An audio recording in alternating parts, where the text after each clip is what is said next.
here with the flag once again of sackcloth for humility. I'm Mel McGinnis with another edition of the Sophie Scholl Monologue. No salt for tax deductions. Oh, before I go there, isn't it interesting as we were talking about due process last week? Due process for illegal aliens. Somebody put on a meme, I think, illustrated it really well. Due process for illegal aliens is like a person going into Walmart, stealing a product, and then returning it expecting a refund. Think about that one. But think about this one. No salt for tax deductions. What do I mean by that? Salt. State and local taxes. The budgets are so high in blue states like California, Illinois, and New York that the federal politicians, even some among the Republicans, want to give a tax deduction for those in New York who pay state and local taxes. While the red states, some of which don't even have an income tax, don't get that privilege. You see the difference. Oh, that difference is really pronounced when you consider that New York's state budget this year will be $254 billion. And that's more than the budgets of Florida and Texas combined, with New York having 33 million fewer people.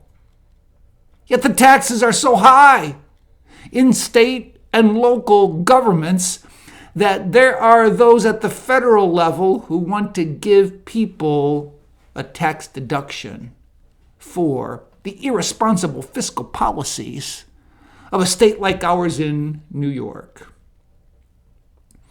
You'll see GOP representatives like Representative Lawler, LaLota, saying, yeah, we should get a tax deduction. Now, only 9% of the people pay this because they itemize their deductions, which brings up another thing. Let's get rid of all tax deductions, all of them, and just flatten the rate.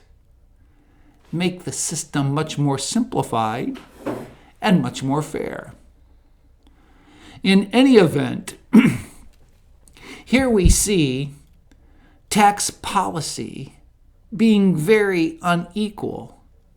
After we've heard so much over the years about equity, why have SALT introduced once again to the federal tax policy?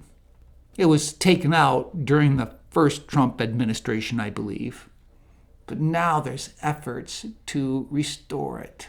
Don't reward blue states who have these enormous state budgets with heavy taxation on the people, and have this be done so the fiscally responsible red states can shoulder it.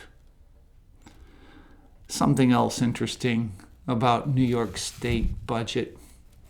Something that our state senator, George Barella, who is a terrific representative for our area, but he's definitely in the minority when it comes to New York.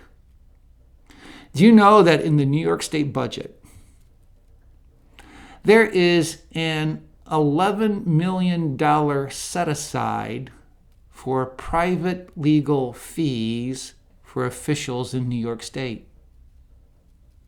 Meaning, our Attorney General, Letitia James, can access those funds for her private legal fees, given the indictment that she's under recently for the very charge she accused President Trump of doing. Except she can utilize taxpayer funds to cover her legal expenses. You see the shenanigans in a state like ours, New York, a blue state. And it ought to raise those red flags in those fiscally responsible states like Florida and Texas, who are red states governed by Republicans, many of which are conservative. So when we hear about this big, beautiful bill coming out of Congress, we want to pass on the salt. Please, no salt in this big, beautiful bill, and cut out even more of the proposed spending. We need it to get rid of it in order to be fiscally responsible and restore sound fiscal policy. Well, unlike Tony Kornheiser of Pardon the Interruption, I cannot promise you that I'll do better the next time. And unlike Tony, who will fly another flag, I'm just going to continue to fly the flag of sackcloth for humility. As a follower of Jesus, I need Jesus.